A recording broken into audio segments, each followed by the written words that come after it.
Hey, bienvenue avec moi aujourd'hui. Alors tu m'as peut-être déjà entendu raconter cette histoire ou pas, mais c'est une histoire que j'aime et que j'adore. C'est quand on est à l'écoute de la vie, de voir les possibilités qui s'offrent à nous. C'est il y a quelques années une cliente qui est venue me trouver dans un état de stress avancé, et puis elle me dit je deviens chiante, je deviens agaçante, et je suis rigide et ça va pas, et je profite plus de rien. Jeune maman hein, d'un premier enfant. Et puis un peu la maladie du siècle pour les femmes aujourd'hui. Et elle me dit j'y arrive plus. Puis ok. Et puis en deuxième temps, elle me dit et puis je suis atteinte d'endométriose relativement sévère. Mon premier bébé est un bébé éprouvette, ça s'est relativement bien passé, même facilement passé. Je crois premier essai réussi. Mais j'aimerais en avoir un deuxième. Je sens que c'est juste pour moi, mais je recommence pas tout un chenil. Enfin, il faudrait que ce soit voilà le plus facile et le plus fluide possible en fait. Et puis là, moi, quand c'est comme ça, je me branche toujours sur la vie. J'écoute et j'ai un grand oui du cœur. Oui, c'est bon, tu peux y aller. Go, il y a quelque chose à faire là. Et cette personne-là, elle a bossé. Elle a pris, je crois, 8 séances, une séance par semaine. Et on a bossé, et d'une semaine à l'autre, des gros trucs, c'était réglé, c'était fini, c'était terminé en bossant avec les mémoires akashiques. C'est ce qui se passe, c'est que c'est des pas de géant à chaque séance, c'était vraiment extraordinaire.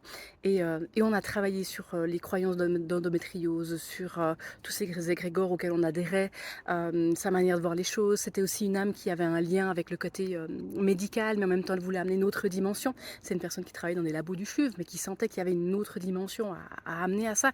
Bref, il y a eu des mémoires de vie antérieure, il y a eu tellement de choses qui ont été réglées, des empreintes de religion aussi, parce que concevoir un bébé éprouvette, c'est peut-être maintenant moins, j'en sais rien, mais à l'époque, en tout cas pour la religion catholique, c'était le diable. Et fait un boulot de titan, absolument extraordinaire. Et l'avant-dernière séance, elle m'a dit oui, je suis déçue parce qu'il y a 2 jours, c'était les 40 ans de mon chéri, puis j'avais un peu de retard dans mes règles. J'ai fait un test de grossesse, mais il est négatif. Elle dit, puis de toute façon, il n'y a quasiment aucune chance, hein. Même si elle s'ouvrait aux possibilités, parce qu'elle commençait son traitement. Elle était dans une phase où elle ne pouvait pas tomber enceinte en fonction du traitement. Et puis elle dit, j'ai espéré quand même, mais c'était pas le cas. Et là, j'entends clairement, mais dis-lui de refaire un test de grossesse. Et puis j'ai pas osé, parce que on joue quand même, je joue avec des émotions, des sentiments, je l'ai pas fait.